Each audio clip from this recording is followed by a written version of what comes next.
Hello team. மார்க்கெட்டில் இப்போ வரைக்கும் நம்ம ஃபாலோ பண்ணிகிட்டு இருக்க பங்குகளில் வந்த ரொம்ப முக்கியமான நியூஸ் பற்றி டீட்டெயில்டு அனாலிசிஸ் பண்ண போகிறோம். நிறைய பங்குகளில் வந்துட்டு நம்ம உள்ளே போகலாமா வெயிட் பண்ணலாமா அப்படிங்கிற டிசிஷன் வந்துட்டு இந்த வீடியோ நம்ம டிஸ்கஸ் பண்ண போகிறோம். ஃபுல்லாக பார்த்துட்டு உங்களுக்கு இந்த வீடியோ பயனுள்ளதாக இருக்குன்னு தோணுதுன்னா மறக்காமல் லைக் பண்ணிக்கோங்க. ஃபஸ்ட்டு வந்துட்டு இந்த இண்டஸ்இண்ட் பேங்க். ஸோ இண்டஸ்இண்ட் பேங்க்கில் அந்த நிதி முரண்பாடுக்கு பிறகு வந்துட்டு நம்ம இந்த பங்கில் எப்போ உள்ளே போகலாம் அப்படிங்கிற ஒரு சின்ன எதிர்பார்ப்பு இருக்குது. இருந்தாலும் ரீசெண்ட் டைமாக வந்துட்டு ஸ்டாக் நல்லாவே இம்ப்ரூவ் ஆகிருக்கு. இன்றைக்கி மட்டுமே ஸ்டாக்கோட வளர்ச்சி 7% இருந்திருக்கு.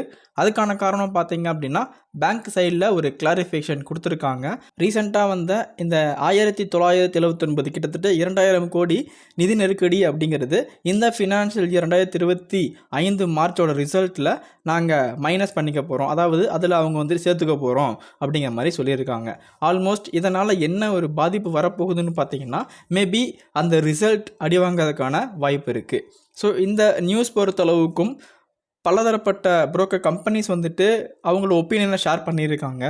எல்லாருமே வந்துட்டு ஓகே இது வந்துட்டு பேங்க்குக்கு ஒரு நேர்மறையான ஒரு வளர்ச்சியை கொடுக்கும் அப்படிங்கிற மாதிரி தான் சொல்கிறாங்க. எஸ், இதுக்கு பிறகு அடுத்து வரப்போகிற காலாண்டுகளில் எந்த விதமான பிரச்சனையும் இல்லாமல் நேர்மறையாக இவங்க பணிகளை மேற்கொண்டாங்க அப்படின்னா ஸ்டாக் மேலே போகிறதுக்கான வாய்ப்புகள் இருக்குது. ஆனால் இந்த கம்பெனியோட ரிசல்ட் வந்துட்டு ஏப்ரல் 25 நமக்கு வரப்போகுது. அதுக்கு பிறகு வந்துட்டு நம்ம இதில் கன்சிடர் பண்ணிப்போம். காரணம் பார்த்தீங்க அப்படின்னா இந்த நஷ்டத்தை இந்த காலாண்டில் அவங்க ஆட் பண்ணுறோம் அப்படின்னு சொல்லியிருக்காங்க. அப்போ கண்டிப்பாக வந்துட்டு நெட் ப்ராஃபிட்டில் அது பெரிய தாக்கத்தை ஏற்படுத்தும் தானே. ஸோ அதனால் அதில் ஒரு ஷார்ட் கரெக்ஷன் வரதுக்கான வாய்ப்புகள் இருக்குது. ஸோ திரும்ப ஒரு நல்ல ப்ரைஸில் கன்சிடர் பண்ணலாம். இந்த நியூஸ் பேஸ் பண்ணி கரண்ட் ப்ரைஸில் நீங்கள் வாங்குறத தவிர்த்துக்கணும் அப்படிங்கிறது தான் என்னோடய ஒப்பீனியனாக இருக்குது. ஓகேங்களா? ஸோ திரும்ப வெயிட் பண்ணுங்கள். நம்ம ஹார்மோனிக் அனலைசிஸ் பண்ணிவிட்டு கம்யூனிட்டி வீடியோவில் நம்ம கண்டிப்பாக டிஸ்கஸ் பண்ணுவோம். ஸோ கம்யூனிட்டியில் ஜாயின் பண்ணாமல் இருந்தீங்க அப்படின்னா நீங்கள் மறக்காமல் ஜாயின் பட்டன், அதாவது சப்ஸ்கிரைப் பட்டனுக்கு பக்கத்தில் இருக்கிற ஜாயின் பட்டனை கிளிக் பண்ணி நீங்கள் ஜாயின் பண்ணிக்கோங்க. நம்ம அதில் நிறையவே டிஸ்கஸ் பண்ணலாம் இதை பற்றி.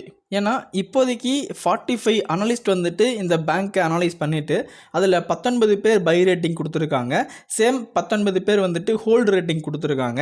7 பேர் வந்துட்டு சேல் ரேட்டிங் கொடுத்துருக்காங்க. அப்படிங்கிறதுனால ஸோ கண்டிப்பாக மார்க்கெட்டில் வந்துட்டு ஒரு 2 எதிர்மறை கருத்துக்கள் இருக்குது. ஒருத்தர் வாங்க சொல்கிறாங்க, ஒருத்தர் வந்துட்டு விற்க சொல்கிறாங்க. அப்படிங்கிறதுனால இப்போதைக்கு நம்ம எதுவுமே பண்ணாமல் இருக்கிறது பெட்டராக இருக்கும்னு தோணுது. ஓகேங்களா? ஸோ இப்போதைக்கு வெயிட் பண்ணுங்கள்.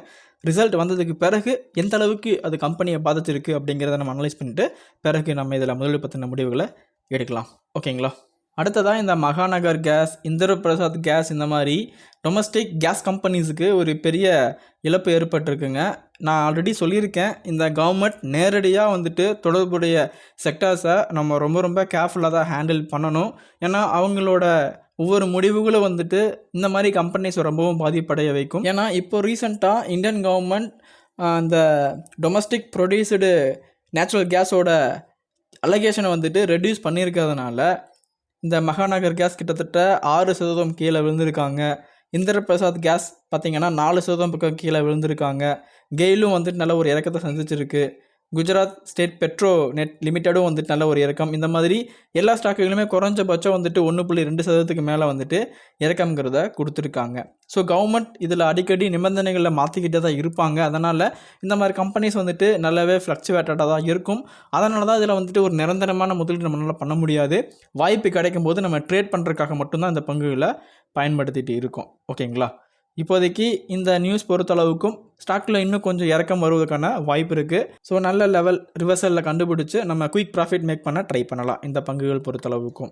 அடுத்ததாக JSW குரூப்போட JSW ஸ்டீல் பார்த்தீங்க அப்படின்னா 60,000 கோடியை வந்துட்டு மகாராஷ்டிராவில் க்ரீன் ஸ்டீல் ப்ரொடக்ஷனுக்காக இன்வெஸ்ட் பண்ண போகிறாங்க. JSW ஸ்டீல் பொறுத்தளவுக்கும் இந்த இனிஷியேட் வந்துட்டு ரொம்ப பாராட்டக்கூடிய ஒரு விஷயமா இருக்குது. ஏன்னா இவங்களோட நோக்கம் வந்துட்டு கார்பன் எமிஷனை குறைக்கணும் அப்படிங்கிறது. இருந்தாலும் இந்த ஆலைகள் ஸ்டார்டிங்கில் வந்துட்டு நேச்சுரல் கேஸை யூஸ் பண்ணி ரன் பண்ண போகிறாங்க. ஓவர பீரியடில் வந்துட்டு இது ஹைட்ரஜன் கேஸை யூஸ் பண்ணி உருவாக்குறதுக்கான பிளான்ட்டாக மாற்ற போகிறாங்க. டெக்னாலஜி வந்துட்டு இம்ப்ரூவ் ஆக இதனால் வந்துட்டு என்ன ஆகும் அப்படின்னா கண்டிப்பாக கார்பன் எமிஷன் வந்துட்டு நல்லாவே குறைவதற்கான வாய்ப்புகள் இருக்குது. அதே சமயம் ரீசெண்டாக கவர்மெண்ட் பார்த்தீங்க அப்படின்னா அந்த ஆன்டி டம்பிங் டியூட்டியை வந்துட்டு இம்போர்ட்க்கு அதிகப்படுத்தியிருக்காங்க. அதே சமயத்தில் இவங்க என்ன நம்புகிறாங்க அப்படின்னா கவர்மெண்ட் வந்துட்டு குறைந்தபட்ச வர்த்தக அமைச்சக திட்டத்தோடு போவாங்க, அதுக்கான வாய்ப்பு இருக்குது அப்படிங்கிறதையும் சொல்லியிருக்காங்க. அதே சமயம் ரீசெண்டாக அமெரிக்க பிரசிடெண்ட்டான டொனால்ட் ட்ரம்ப்போட இந்த ரெசிப்ரோக்கல் டாரிஃபும் நெக்ஸ்ட் ஒரு 3 to 4 இயர்ஸுக்கு வந்துட்டு கொஞ்சம் சரிவான காலத்தை நோக்கி தான் இருக்கும். அதுக்கப்புறம் வந்துட்டு அது நார்மலைஸ் ஆகிடும் அப்படிங்கிற மாதிரி நம்புகிறாங்க. ஸோ JSW ஸ்டீல் பொறுத்தளவுக்கும் அடுத்த ஒரு 4 to 3 ஆண்டுகளுக்கு ஒரு நல்ல ஒரு லெவல் நமக்கு கிடைப்பதற்கான வாய்ப்புகள் இருக்குது. இருந்தாலும் ஃபண்டமெண்டலாக இவங்க வந்துட்டு டொமஸ்டிக்கில் ஸ்ட்ராங்காக இருக்கிறதுனால பெரிதளவுக்கான எக்ஸ்போர்ட் அவங்களால பாதிக்கப்படுறதுக்கான வாய்ப்புகள் இல்லை. ஸோ ரெவென்யூவில் பெரிதளவுக்கு அடி வாங்குறதுக்கான சான்சஸ் இல்லைங்கிறத நம்ம இந்த இதில் பதிவு பண்ணிக்கலாம். ஆனால் இந்த JSW குரூப் பார்த்தீங்க அப்படின்னா MG மோட்டார்ஸில் வந்துட்டு ஆல்ரெடி கொஞ்சம் பார்ட்னர்ஸில் இருக்காங்க, அது உங்களுக்கு தெரியும். ஸோ இந்த வகையில் அவங்க பாதிப்படைகிறதுக்கான வாய்ப்புகள் இருக்குது. ஏன்னா ஆட்டோ டாரிஃப் வந்து நமக்கு தெரியும், இப்போதைக்கு பாஸ் பண்ணி வச்சுருக்காங்க. ஸோ ஃப்யூச்சரில் என்ன ஆகும் அப்படிங்கிறத நம்ம பொறுத்திருந்தால் பார்க்கணும். ஸோ இப்போதைக்கு இதுதான் வந்துட்டு நியூஸ் கிடச்சிருக்குங்க. அடுத்ததாக இந்தியன் ஹோட்டல்ஸ் வந்துட்டு அவங்களோட புதிய ஃபுட் பிரிண்ட் கிட்டத்தட்ட 100 நியூ லொக்கேஷன்ஸை வந்துட்டு லான்ச் பண்ணியிருக்காங்க. ஓவராலாக இப்போ இவங்கள்ட்ட இந்த ஃபினான்ஷியல் 2025 எண்டிங்கில் 380 ஹோட்டல்ஸ் வந்துட்டு இவங்க ஹேண்டில் இருக்குது. டெஃபினட்டாக இது இவங்களுக்கு ஒரு பெரிய அச்சீவ்மெண்ட். தென் அகெயின் வந்துட்டு இவங்க படிப்படியாக எக்ஸ்பென்ஷன் அப்படிங்கிறத தொடர்ந்து கொடுத்துட்டு தான் இருக்க போகிறாங்க.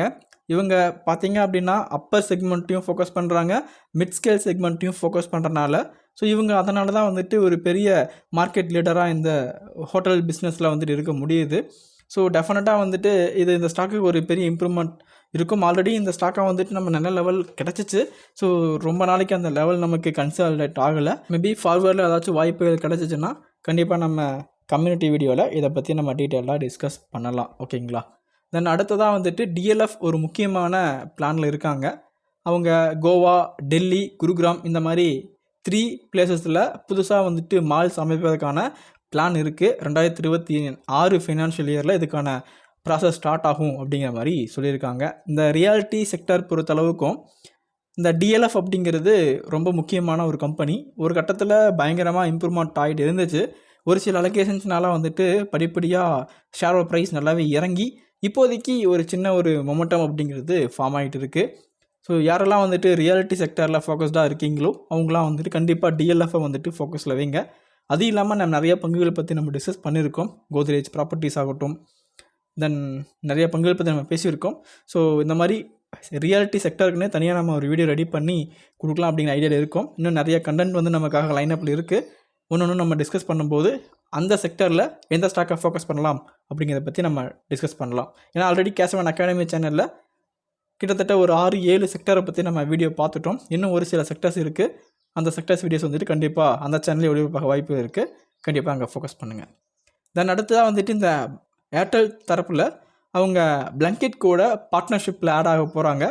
10 minute சிம் கார்டு டெலிவரி அப்படிங்கிற சர்வீசஸ்க்காக இந்த ஒரு பார்ட்னர்ஷிப் அப்படிங்கிறத அமைக்க போகிறாங்க. இனிஷியலாக இந்த சர்வீசஸ் பார்த்திங்க அப்படின்னா 16 மேஜர் சிட்டிஸில் வந்துட்டு இம்ப்ளிமெண்ட் பண்ண போகிறாங்க. டெல்லி, மும்பை, பெங்களூரு, சென்னை, ஹைதராபாத் இந்த மாதிரி ஒரு பாப்புலர் மெட்ரோபாலிக் சிட்டிஸில் வந்துட்டு லான்ச் பண்ண போகிறாங்க. தென் இதோட ரெஸ்பான்ஸ் எப்படி இருக்குது அப்படிங்கிறத பொறுத்து இதை வந்துட்டு நம்ம நாடு முழுவதுமாகவும் ஒவ்வொரு கிராமங்களுக்கும் ஒருக்கான வாய்ப்புகள் அப்படிங்கிறது இருக்குது. ஆனால் அதெல்லாம் இம்ப்ளிமெண்ட் ஆகிறதுக்கான டியூரேஷன் எவ்வளோ ஆகும் அப்படிங்கிறத பற்றி எந்த ஐடியாவும் இப்போதைக்கு கம்பெனி வெளியிடல.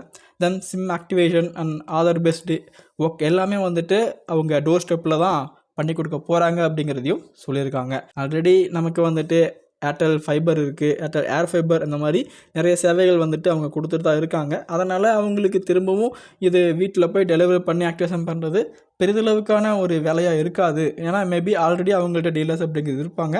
அதை வச்சு ஈஸியாக அவங்கள இந்த ஒர்க்கை இம்ப்ளிமெண்ட் பண்ணுறதுக்கான வாய்ப்புகள் இருக்குது. ஸோ பொறுத்து வந்து பார்க்கலாங்க இதை மேலும் அப்டேட் என்ன வருது அப்படிங்கிறத பொறுத்து. ஸோ இந்த ஐடியா பற்றி நீங்கள் என்ன ஃபீல் பண்ணுறீங்க அப்படிங்கிறத மறக்காமல் கமெண்ட்டில் சொல்லுங்கள். கண்டிப்பாக இப்போ நம்ம பார்த்த இந்த நியூஸஸ் உங்களோட போர்ட்ஃபோலியோ இம்ப்ரூவ்மெண்ட்டுக்கு ஏதாச்சும் ஒரு விதத்தில் ஹெல்ப்ஃபுல்லாக இருக்கும் நம்பிக்கை எனக்கு இருக்குது. இந்த வீடியோ உங்களுக்கு பிடிச்சிருந்தா மறக்காமல் லைக் பண்ணிக்கோங்க. மீண்டும் ஒரு இன்ட்ரெஸ்டிங்கான வீடியோவில் மீட் பண்ணலாம். நன்றி.